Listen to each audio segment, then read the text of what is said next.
Salut à tous, c'est Choupsi et bienvenue pour cette nouvelle vidéo. Aujourd'hui, je vais vous présenter un logiciel de supervision qui me tient beaucoup à cœur. Il s'agit de Centréon. Mais qu'est-ce que Centréon? Centréon, c'est un logiciel de supervision et de gestion des performances français qui permet aux entreprises de surveiller et de gérer leurs systèmes et réseaux.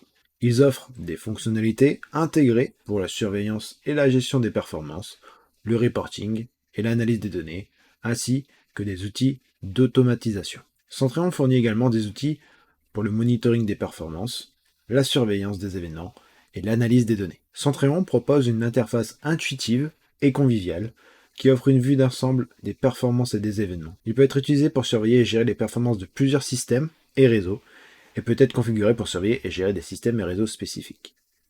Centréon est par ailleurs très abordable et est disponible sur de nombreuses plateformes, ce qui en fait un excellent choix pour les entreprises qui cherchent à surveiller et gérer leur système. Centréon est aussi très sécurisé et offre des fonctionnalités de sécurité intégrées pour protéger les données des utilisateurs. On peut voir que la plateforme de Centréon propose de nombreuses choses. Les notifications, la gestion des incidents, l'observabilité, l'ITSM, l'industrialisation. Et au niveau des connecteurs, on a tout ce qui est le cloud public, le cloud privé, les microservices, le middleware, le serveur et stockage, sécurité, réseau hybride et le legacy. Comme je l'ai dit auparavant, il est possible d'essayer, et même si vous êtes une petite entreprise avec moins de 100 équipements, vous pouvez avoir Centréon gratuitement à vie, avec la licence Centréon IT Edition. Avant de pouvoir bénéficier de cette licence gratuite, il y a certains prérequis. Dans un premier temps, ils offrent une plateforme logicielle tout en un livret avec son système d'exploitation Linux, son système de gestion de base de données et son environnement d'application web. Bien entendu, il faut que la machine virtuelle ou le serveur bare métal et un minimum de 2 Go de RAM pour installer Centréon. Il faut s'assurer que la version de Centréon qu'on va télécharger est bien 20.04 ou alors supérieure pour activer cette licence gratuite. Et bien entendu, il faut que la plateforme Centréon ait un accès Internet. Avant de vous montrer comment on installe Centréon, on va d'abord demander notre token gratuit. C'est à partir de ce formulaire que vous allez pouvoir bénéficier de ce token.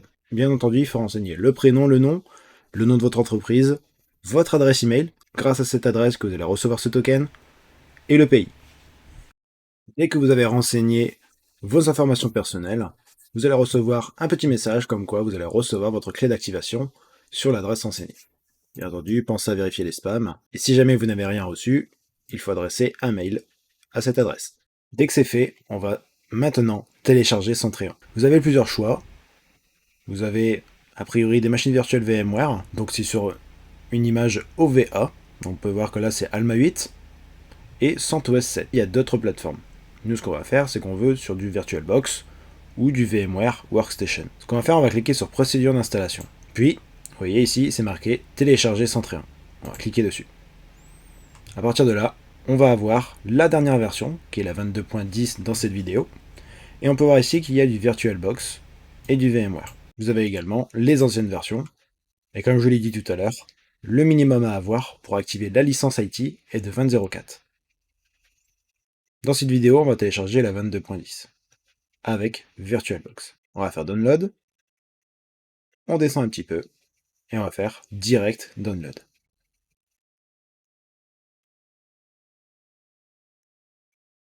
Ce qu'on va faire actuellement, c'est qu'on va déployer une appliance centrale qui sera celle qui va stocker toutes les informations et qui va exécuter également toutes les commandes qu'on va configurer. Plus tard, dans d'autres vidéos, on va voir comment on va surveiller nos serveurs, tout ce qui est Windows, Linux, les ESX, nos machines virtuelles, des ports, des services, etc. Avec que ce soit du PowerShell, du script ou également les plugins qui sont intégrés à Centréon. Nous verrons également comment configurer des alertes via les mails, WhatsApp ou Telegram. Donc j'espère que vous avez bien téléchargé la nouvelle version de Centréon. Pour ma part, j'ai utilisé VirtualBox car beaucoup de personnes n'ont pas VMware Workstation. Comme VirtualBox est open source et gratuit, je vais utiliser ceci maintenant dans toutes les vidéos. Dès que le téléchargement a été effectué, vous devez avoir ce genre de fichier en .zip. On va faire un clic droit dessus et on va l'extraire. Dès que c'est fait, vous devez avoir maintenant un .ova. C'est ce qu'on va utiliser pour l'intégrer dans VirtualBox. Ici, on vient cliquer sur Importer ou alors dans Fichier, Importer un appareil virtuel. Je vais ici sélectionner mon fichier que je viens d'extraire, donc le .ova, et je fais ouvrir. On peut voir ici que dedans, il y a bien le Open virtualisation format distribution package. Je clique dessus et je fais ouvrir. Je vais faire suivant. Et à partir de là, on peut voir que j'ai ma machine centrée en VM avec sa version 22.10 et que pour le moment, il m'a mis du 4 Go de RAM, ce qui est suffisant. Et ensuite, tout le reste, je n'y touche pas. Dès que c'est fait, je fais finish. À partir de là, on peut voir que la VM est en train d'être importée dans VirtualBox. Au niveau des prérequis, Centréon nous demande d'avoir au moins 2 vCPU, 2 Go de RAM et 10 Go de stockage, car sa taille va augmenter avec le temps. Donc dans un premier temps, on va configurer notre VM. On clique sur la VM et on fait configuration. On va aller dans système et bien vérifier que dans processeur, on est bien à 2, avec une ressource allouée à 100%. On va revenir sur carte mère. On vérifie également qu'on a bien au moins 2 Go. Dans mon cas, je suis à 4. Et on va cocher la petite option qui est là, Enable Hardware Clock in UTC Time. Au niveau du stockage, je devais avoir 2 disques, un à 70 et un à 2. Enfin, on va vérifier dans réseau, car de base, les cartes réseau ne sont pas activées, comme vous pouvez le voir. On va donc cocher l'adaptateur 1. Et au niveau du mode d'accès réseau, on va mettre accès par pont. Et vous sélectionnez votre carte réseau dont vous utilisez actuellement. Pour ma part, c'est en connexion filaire. Enfin, on va cliquer sur OK. Dès que la configuration de la VM est terminée, eh bien on peut démarrer la VM. Vous devez arriver sur ce terminal avec le login. Et là, vous allez me dire, mais on n'a rien installé là. En fait, comme je vous l'ai dit, Centréon a créé une machine virtuelle toute prête, avec l'installation de la dernière version, la 22.10, et tout ce dont nous avons besoin sont déjà installés dessus. D'accord, mais du coup, comment on se connecte? Eh bien, le login est tout simplement root. Et le mot de passe, c'est tout simplement Centréon. À partir de là, nous sommes bien connectés à notre serveur en tant que root. Avant d'aller plus loin, vous pouvez voir que dans VirtualBox, il est assez difficile de voir quelque chose. Ce qu'on va faire, c'est qu'on va récupérer l'adresse IP de notre machine. On va taper IPQDDR. Attention, il se peut que la VM soit en QWERTY. Donc si vous tapez A, ça va taper Q. Si vous tapez Q, ça va taper A. À partir de là, vous récupérez l'adresse IP que vous avez avec votre carte réseau qui s'appelle ENP0S3 pour ma part. Et on peut voir que c'est l'IP 192.168.0.59. Et ensuite, soit grâce à un logiciel type PuTTY ou mRemoteNG, vous vous connectez en SSH dessus. Pour ceux qui ne connaissent pas mRemoteNG, j'essaierai de faire une vidéo dessus. Tout simplement, c'est un logiciel qui va vous permettre de centraliser toutes vos connexions, qu'elles soient en SSH, en RDP, en VNC, en Telnet, en HTTP, etc. Je viens de créer ma connexion vers mon Centrion de Labs. Je vais double-cliquer dessus. On peut voir l'alerte de sécurité au niveau du SSH. Je vais faire oui.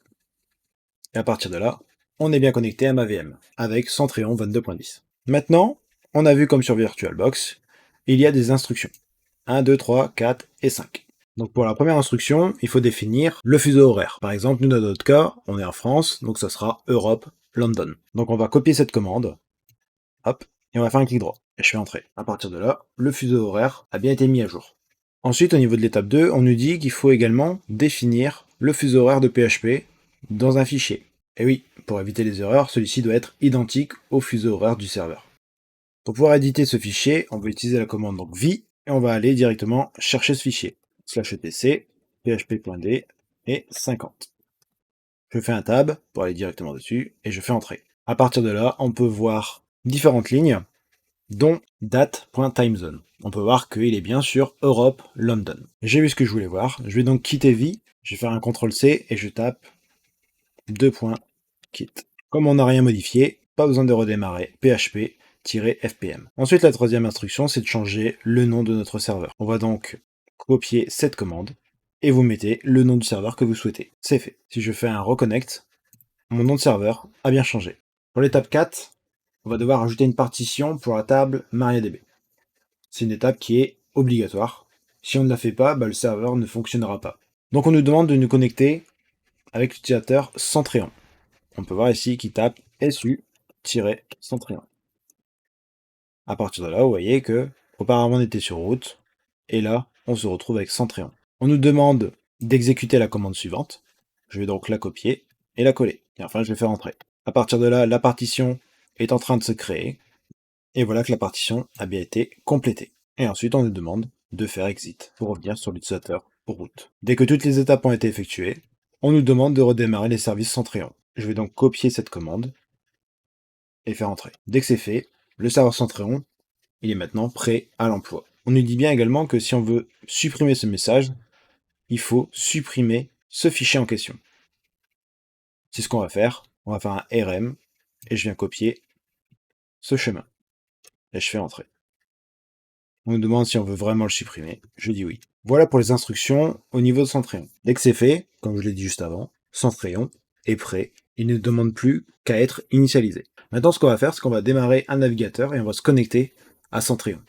J'ai donc mon navigateur. Donc là, pour ma part, c'est Google Chrome. Je clique tout en haut et je vais taper donc http et mon IP de mon Centréon. Pour ma part, c'était 192.168.0.59. Et je vais rajouter /Centréon. À partir de là, on arrive sur l'interface web de notre VM Centréon et on nous demande un login et un mot de passe. Bien entendu, ce n'est pas le même compte que l'on a utilisé sur notre VM, c'est-à-dire le compte root. Ici, on a un compte qui a été créé, qui s'appelle admin, et le mot de passe, c'est Centréon avec un grand C, 1, 2, 3, point d'exclamation.